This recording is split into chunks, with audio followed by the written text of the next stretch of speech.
Thomas Grape discusses the relationship between game mechanics and player experience. Amnesia, The Dark Descent made use of a sanity meter that, after players were exposed to prolonged darkness, a disturbing imagery in-game would gradually decrease and start affecting the appearance of the world around them. But, as Frictional Games creative director Thomas Grape explains in an interview with Us Technica, most of the urgency around that meter is entirely in players' heads. There's no fail state relating to the sanity meter in the game, but Frictional Games went out of its way to obscure that fact from players. Instead, implied urgency and an outright lie or two were used in-game to make players conscious of their current sanity status, without bringing up issues of balancing fear with difficulty that sprang up in earlier builds of the game. We had a sanity meter, we had some sanity effects, and then there was no real fail state, and it worked better, he says. Then we do not really say what the consequences are for this, but the player assumes if you are gonna lose your mind, I'm not gonna be able to play him. He might die. He might, be harder to control. He might attract the attention of monsters, and so on and so forth. It's a system Grape explored in depth in a game design deep dive on Gamasutra a few years ago, and it features details Us Technica helped to change the way he approached the relationship between game mechanics and player experience in later games. It was how we shaped the player experience. Like in Soma, we wanted the story to be about something a bit deeper than just scaring the player, and had we not done Amnesia before it, we would not have the ideas and even the language to speak about it. Grape tells Us Technica, at this point, we started to think about things in what's in the systems, and what's in the player's mind, and that sort of thing. Whereas before system and player's mind was basically the same, after Amnesia we learned how to split them, and we learned how to use that to our advantage. And Respawn's free-to-play battle royale shooter Apex Legends attracted 1 million unique players within 8 hours of going live. The news comes straight from Respawn chief executive Isam Pala, who tweeted out the figure earlier today. Apex Legends was simultaneously unveiled and launched yesterday for PS4, X1, and PC, and Respawn said it was keen to keep the project under wraps for fear of alienating skeptical players who were perhaps expecting Titanfall 3.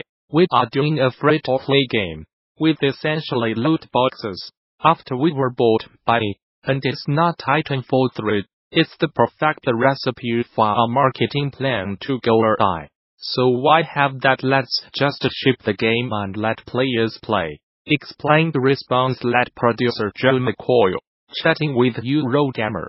To try and convince a skeptical audience for months with trailers and hands-on articles. We are just like, let the game speak for itself. It's the most powerful antidote to potential problems. Everyone's talking about unknown worlds, Space Scuba seems Subnautica, so make sure you do not overlook a special session at this year's Game Developers Conference that affords you a unique perspective on the game's design. Specifically, game director Charlie Cleveland is presenting a GD 2019 design track talk on the design of Subnautica that will reveal how the game was designed to evoke feelings of exploration, discovery and the unknown. Cleveland aims to start off by taking you through the process of creating and adhering to specific design pillars, and capturing emotion in the initial prototypes, and the prototyping process. Through studies of game features big and small, including the hows and whys of its crafting system, embracing player phobias, mysterious tooltips and adding structure to a sandbox through radio signals. Also covered are examples of story beats that did not overly direct guide the player, and how it's possible to reframe problems when development is stuck. If you are at all curious about what's involved with launching a game like Subnautica and sailing it through the waters of early access, this is a talk to see. Further details on this talk and many more are available now on THEGDC 2019 session scheduler.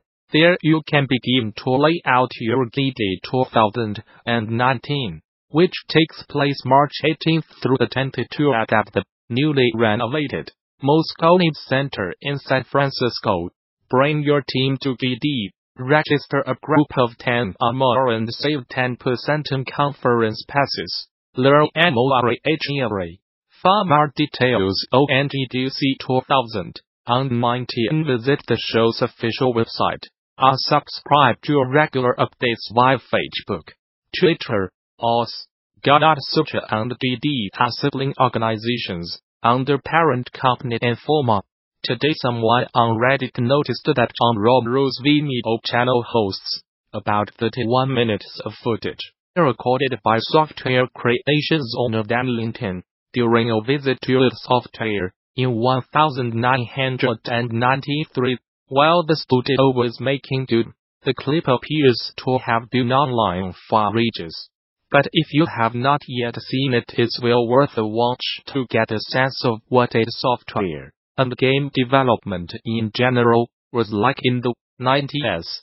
The latter half of the clip also has lots of footage of pre-release played, with placeholder sound effects, replete with commentary and guidance from a vintage 93 Romero. For more recent perspective from Romero, check out his 2016 reflections on the programming principles he learned at id Software. Aftermaths of people asking me to try a battle royale on my daily live stream, I had a chance to try Apex Legends. After about 3 hours of play, I found myself back in the same position I had before I started, just not getting into battle royale design. After finishing a match, somehow on the second place spot, I had a realization about the problem with this form of game design. Despite developers claiming they are creating the future of multiplayer games, they are all really just chasing the same example of lackluster game design. As always, if you have somehow missed the Battle Royale craze this past year, then here's a quick catch-up.